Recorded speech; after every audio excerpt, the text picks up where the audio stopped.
नमस्कार। Public news में आपका स्वागत है। मैं हूं कुमार अमिताभ।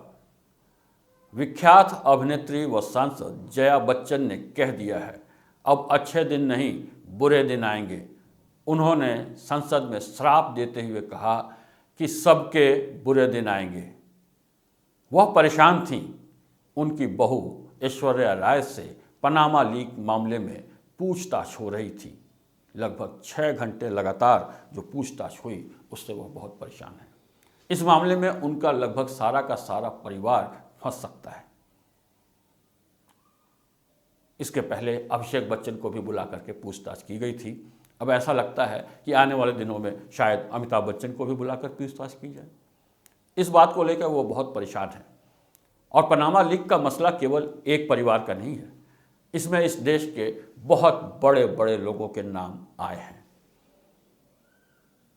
ऐसा माना जाता है कि पनामा लीक में बड़े बड़े उद्योगपति, बड़े बड़े अभिनेता और कई नेता भी शामिल हैं। इसको लेकर के बहुत ही हंगामा देश भर में मचने की संभावना है। ऐश्वर्या राय का मसला जब आता है तब वो उन्हें लगता है, जया बच्चन जी को ऐसा लगता है कि उन्होंने थाली में छेद नहीं किया है। जब ड्रग के मसले को लेकर और अभिनेता सुशांत के मसले को लेकर के जांच पड़ताल चल रही थी और लोग उसमें सही ढंग से जांच पड़ताल होने की बात कह रहे थे, तब बॉलीवुड की बदनामी हो रही है ऐसा कहकर उन्होंने कहा था कि जो लोग जिस थाली में खाते हैं उसी में छेद करते हैं। आज क्या हो रहा है? आज जया बच्चन क्या कर रही हैं? उनका परिवार क्या कर रहा है? पनामा पेपर लीक्स जो है, इसके बारे में बताया जाता है कि international consortium of investigative journalist ने मिलकर के इसका पर्दाफाश किया था।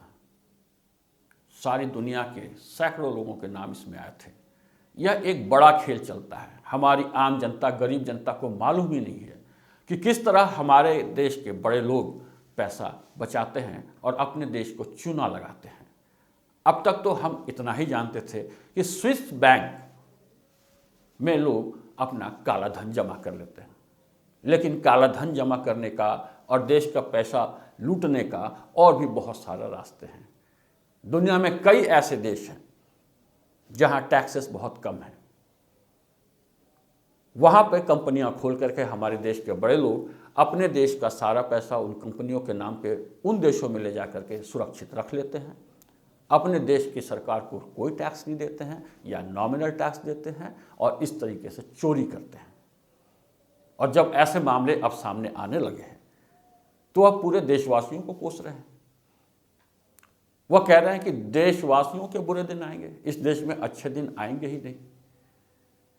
ऐसी बात कहने वालों को आप समझ सकते हैं कि वो कितने खुदगर्ज हैं, कितने एहसान फरामोश हैं। जिस देश में कमाया खाया आज अरबपति बने हुए हैं, उस देश के साथ ऐसा अन्याय, उस देश का अपमान, उस देश के राजस्व की चोरी। हम सबको मालूम है कि देश इसी राजस्व से चलता है जो जनता टैक्स के रूप में देती है। लेकिन जैसे ही आप अमीर हो जाते हैं, बड़े हो जाते हैं, तो आप टैक्स देना बंद कर देते हैं। यह बहुत आश्चर्य की बात है, जबकि उन्हें ज़्यादा हिस्सा देना चाहिए क्योंकि वो ज़्यादा कमा रहे हैं। बहरहाल पनामा लीक का मामला अभी लंबे अरसे तक चलेगा और देखना है कि इसमें देश के और कौन कौन बड़े बड़े नामी गिरामी चेहरों का पर्दाफाश होता है। जनता इंतजार करेगी। धन्यवाद। जय हिंद।